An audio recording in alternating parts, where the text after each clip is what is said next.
2026-এর বিধানসভার আগে নারীর ক্ষমতাকে আরও শক্তিশালী করতে তৃণমূল মহিলা কংগ্রেসের ডাকে আজ বর্ধমান সাংস্কৃতিক লোকমঞ্চে মহিলা তৃণমূল কংগ্রেসের ডাকে কর্মী সম্মেলন করা হয়। এই দিনের সম্মেলনে উপস্থিত থাকেন রাজ্যের মন্ত্রী চন্দ্রিমা ভট্টাচার্য। এই দিনের সভায় মন্ত্রী চন্দ্রিমা ভট্টাচার্য বলেন, 98 সালে তৃণমূল কংগ্রেস গঠন হয়েছিল বলেই আজ বিভিন্ন স্তরে মহিলারা সম্মান পাচ্ছে। অনেক রাজ্য অনুসরণ করছেন, অনুকরণ করার চেষ্টা করছেন বলে জানান তিনি। মন্ত্রী বলেন, প্রতি বছর 8ই মার্চ বিশ্ব নারী দিবস পালন করা হয়, কিন্তু এই নারী দিবস পালন করা হয় সে বিষয়ে চন্দ্রিমা ভট্টাচার্য বলেন, মহিলারা চায় রাজনৈতিক মুক্ত আকাশ হোক, অর্থনৈতিকভাবে স্বাবলম্বী হোক, সমাজে মেয়েদের সম্মান আরও বাড়ুক।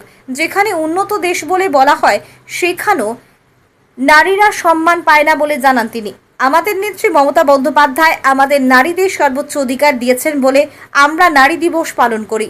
এরপর 2011 সাল থেকে 2025 সাল পর্যন্ত রাজ্যের মুখ্যমন্ত্রী মমতা বন্দ্যোপাধ্যায় নারীদের জন্য কি কি উন্নয়ন করেছেন এবং কি কি প্রকল্প এনেছেন সেই বিষয়ে বিস্তারিত আলোকপাত করেন মন্ত্রী জন্ম ভট্টাচার্য।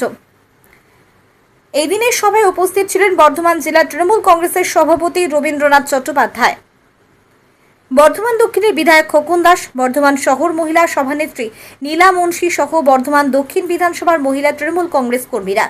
বর্ধমান থেকে সঞ্জিত কুরের রিপোর্ট, বর্ধমান পত্রিকা ডিজিটাল।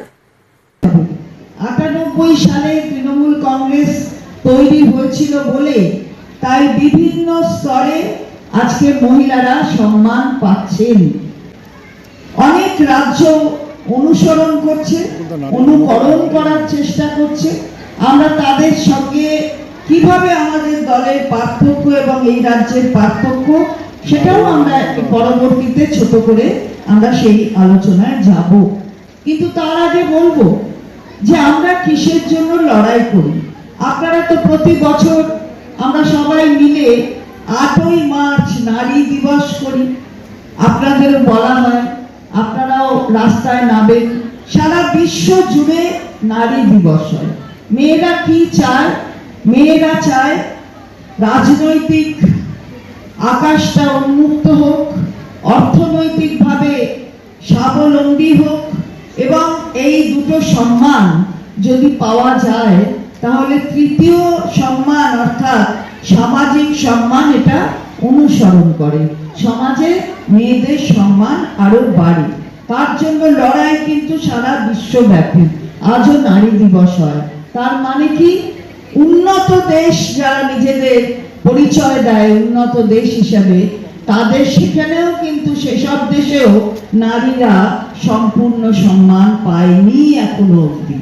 আমরাও নারী দিবস করি, কিন্তু তারা করে অধিকার পাবার জন্য, আর আমরা করি মমতা বন্দ্যোপাধ্যায় আমাদের সর্বোচ্চ নেত্রী আমাদের অধিকার দিয়েছেন তার প্রতি কৃতজ্ঞতা জানাবার জন্য আমরা নারী দিবস করি।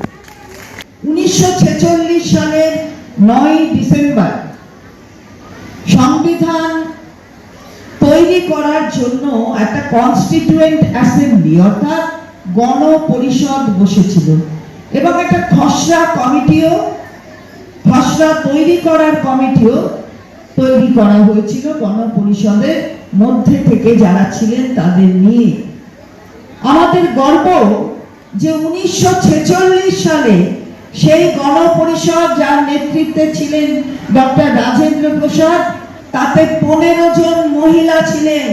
ভাবুন, আজকে আমরা 2025-এ, আর সেই সময় আমাদের দেশে গণপরিষদে 15 জন মহিলা ছিলেন। সুচেতা কৃপালিনী, সরোজিনী নাইডু থেকে শুরু করে 15 জন মহিলা। তো সেই থেকে যখন খসড়া কমিটি অর্থাৎ খসড়া তৈরির কমিটি হলো, তখন খসড়া তৈরির কমিটির শীর্ষে ছিলেন B.R. Ambedkar, doctor B.R. Ambedkar. এই যে খসড়া কমিটি যেটা তৈরি করে দিল সংবিধান, সেই সংবিধান আমরা পেলাম কবে? 3 বছর গণপরিষদ বসেছিল। 46 সাল তখনও ভারত স্বাধীন হয়নি, কিন্তু তার আগে থেকে গণপরিষদ 3 বছর গণপরিষদ বসলো।